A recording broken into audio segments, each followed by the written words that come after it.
One day, a sage gave his disciple an empty sack and a basket of potatoes. He said to him, "Think of all the people who have done or said something against you in the past, especially those you cannot forgive. For each of them, inscribe their name on a potato and put it in the sack." The disciple came up with quite a few names, and soon his sack was heavy with potatoes. "Now carry the sack with you wherever you go for a week," said the sage. "We'll talk after that." At first, the disciple thought nothing of it.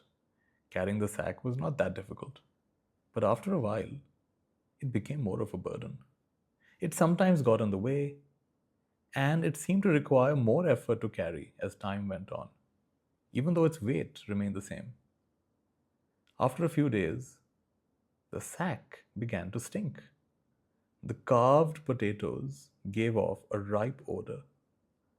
Not only were they increasingly inconvenient to carry around, they were also becoming rather unpleasant. Finally, the week was over. The sage summoned the disciple. "Any thoughts about all this?" "Yes, master," the disciple replied. "When we are unable to forgive others, we carry negative feelings with us everywhere, much like these potatoes. That negativity becomes a burden to us, and after a while, it festers." Yes, that is exactly what happens when one holds a grudge. "So, how can we lighten the load?" asked the sage. "We must strive to forgive. Forgiving someone is the equivalent of removing the corresponding potato from the sack. How many of your transgressors are you able to forgive?" "I've thought about it quite a bit, master," the disciple said. "It required much effort, but I have decided to forgive all of them." "Very well. We can remove all the potatoes." "Were there any more people who transgressed against you this last week?" The disciple thought for a while and admitted there were a few. Then he panicked when he realized his empty sack was about to be filled again. "Master," he said, "if we continue like this, wouldn't there always be potatoes in the sack week after week?" "Yes, as long as people speak or act against you in some way, you will always have potatoes."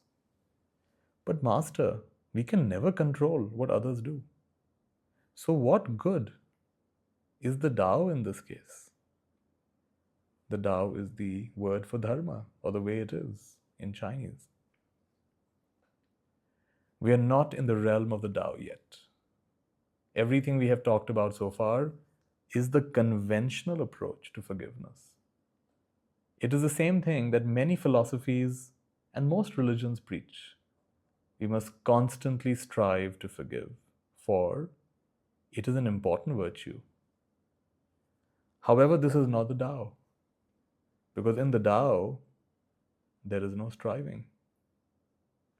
Then, what is the Tao, master?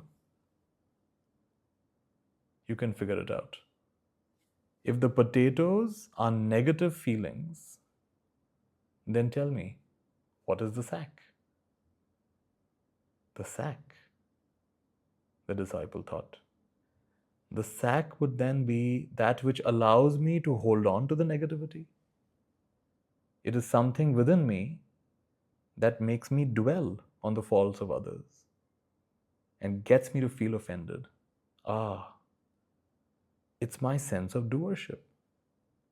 It's my belief that I am the doer and therefore they are also the doer.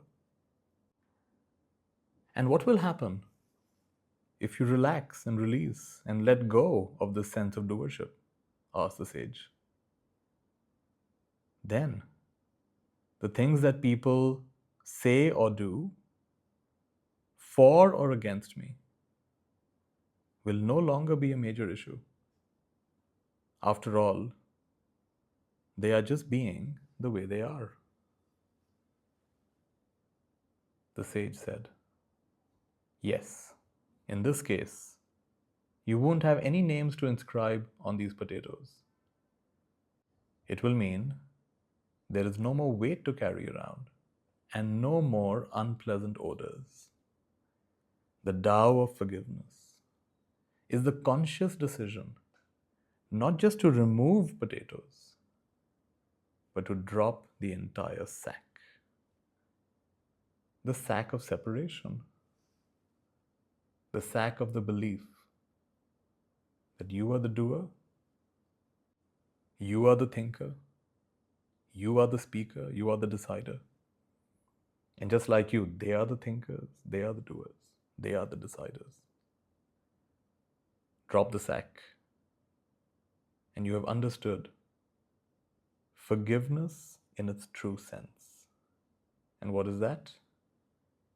Thank you for giving this to me.